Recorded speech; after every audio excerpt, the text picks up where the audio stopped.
النهارده جايه ارد على اكتر سؤال بتسالوني عليه، المده بتاعه السيرم بتبان بعد قد ايه؟ انا النهارده جايه اكلمكم عن، انا هسيبهم هنا عشان انا خايفه يقعوا مني لانهم كلهم ازاز غاليين جدا، دول يعني حياه. السيرم بيجيب مدته بعد قد ايه؟ يلا حالا نعمل بقى لايك للفيديو، اشتراك في القناه، فعلوا الجرس عشان يوصل لكم اي فيديو جديد. انا مين؟ انا ياسمين، يلا بينا نبتدي الفيديو. اي سؤال في الدنيا تكتبوا لي تحت في الكومنتات او على الانستجرام او على الفيسبوك، اللينكات تحت موجوده في صندوق الوصف، وتسالوني عن اي سيرم انا تحت امركم برد بسرعه جدا جدا، واكيد كلكم دلوقتي بقيتوا عارفين. اول حاجه السيرم الريتينول. سيرم الريتينول من اهم انواع السيرم اللي في العالم، ده اللي تخلصوا عليه فلوس، ده نتيجته بتبان على البشره بعد 8 اسابيع. اوكي، لازم 8 اسابيع تستعمليهم بانتظام، وتستعمليه كمان بالليل. ده مقاوم للتجاعيد وبيصفي البشره، ولو في اي حاجه في البشره بيحسنها وبيخليها حلوه، وكمان بتاع لاروش بوزيه بي 3 مكونات عظيمه جدا، وانا اتكلمت عنه في فيديو قبل كده، بس انا النهارده جايه هتكلم عن مده كل سيرم عشان تبقي عارفه وتبقي ده كل حاجه بتستعمليها ما تستعجليش عليها، وتصبري شويه على كل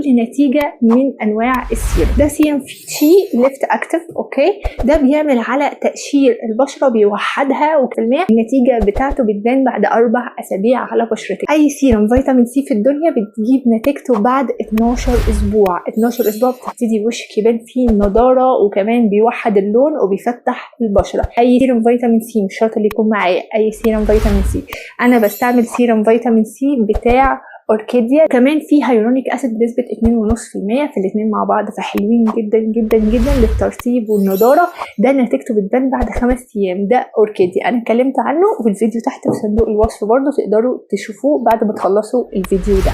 انا هتكلم كمان على اكراتين. اكراتين نتيجته بتبان بعد 4 اسابيع على بشرتك، النتيجه بتاعت تقشير البشره والحاجات دي كلها، بس لازم الدكتور هو اللي يقولك عليها تستعمليه لمده قد ايه، وما تستعملوش وخلاص، ممكن يبوظ حاجه البشره. تاني حاجه الناس اللي عندهم حبوب او عندهم كلف او الحاجات دي كلها، الحاجات دي لو انت بتستعمليها عن طريق دكتور اقل حاجه في الدنيا 12 اسبوع. اوكي، لكن انا ما حاولتش احط ميك اب على رقبتي، انا كان عندي حبايه هنا بس ما اعرفش هتبقى باينه ولا لا، صراحه اختفت اول ما استعملت السيرم ده. حلو جدا جدا جدا، بيعمل نضاره على البشره حلوه جدا جدا للناس اللي عندهم كلف او عندهم بقع في البشره.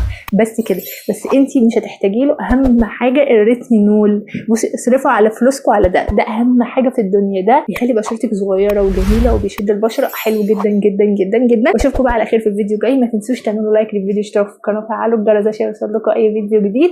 ومبسوطه اني معاكم. باي باي.